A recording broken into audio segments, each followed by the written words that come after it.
সবাইকে নমস্কার। এইখানে অর্জুন ভগবান শ্রীকৃষ্ণকে বলছেন, দৃষ্টে মম স্বজনম কৃষ্ণ ইউয়ুৎসুম সমুপস্থিতম সিদন্তি মম গাত্রাণি মুখম চ পরিশুষ্যতি।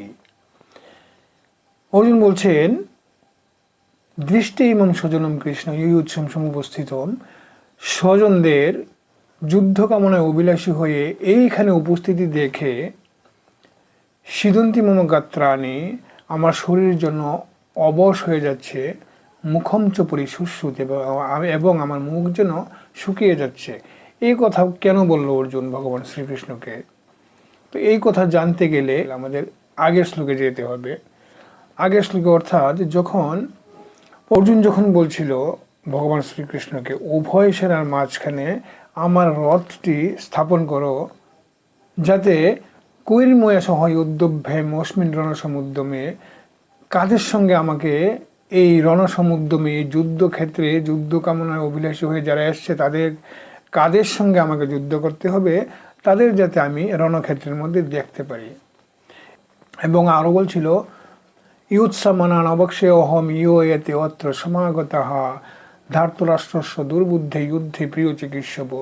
অর্থাৎ ধৃতরাষ্ট্রের দুর্বুদ্ধি সম্পন্ন পুত্ররা এবং তাদের শুভাকাঙ্ক্ষী যারা এখানে উপস্থিত হয়েছে যুদ্ধ করার জন্য আমার বিপক্ষে, অর্থাৎ পাণ্ডবদের বিপক্ষে যুদ্ধ করার জন্য, অর্থাৎ ধর্মের বিপক্ষে, অধর্মের পক্ষে যুদ্ধ করার জন্য যারা ধৃতরাষ্ট্রের পুত্রের দুর্বুদ্ধি সম্পন্ন হিতাকাঙ্ক্ষী ছিল, তাদেরকেও দেখতে চাই। এই জন্য বলছিল, আমার রথটি উভয় সেনার মাঝখানে স্থাপন করো, যাতে আমি তাদেরকে ভালো করে দেখতে পারি যুদ্ধক্ষেত্রের মধ্যে।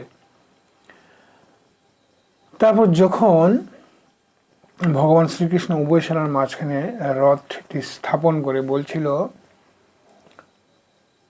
ভীষ্ম দ্রোণ প্রমুখত সর্বেষাং চ মহীক্ষিতাম উবাচ পার্থ পশ্যইতান সমবেতান কুরুনীতি।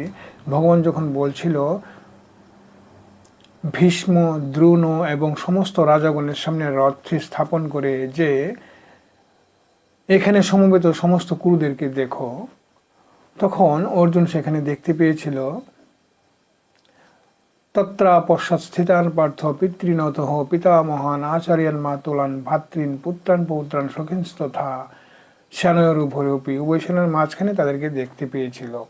তাদেরকে দেখার পর তান সমীক্ষ সকন্তেয় সর্বান বন্ধুন অবস্থিতান, তাদেরকে সেই সমস্ত আত্মীয় স্বজনদের এবং নিজের বন্ধু বান্ধবদের সেখানে উপস্থিতি দেখে এই কথাগুলি বলছিল যে, দৃষ্টে মম স্বজনম কৃষ্ণ ইউয়ুৎসুম সমুপস্থিতম সিদন্তি মম গাত্রাণি মুখম চ পরিশুষ্যতি। এই কথাগুলি বলছিল, কারণ অর্জুন এখানে যুদ্ধক্ষেত্রে উপস্থিত হয়েছে সবকিছু জেনে বুঝে, কারা কারা এখানে যুদ্ধ করবে, কার কার বিরুদ্ধে যুদ্ধ করতে হবে অর্জুনকে, সব জেনে বুঝে উপস্থিত হয়েছে।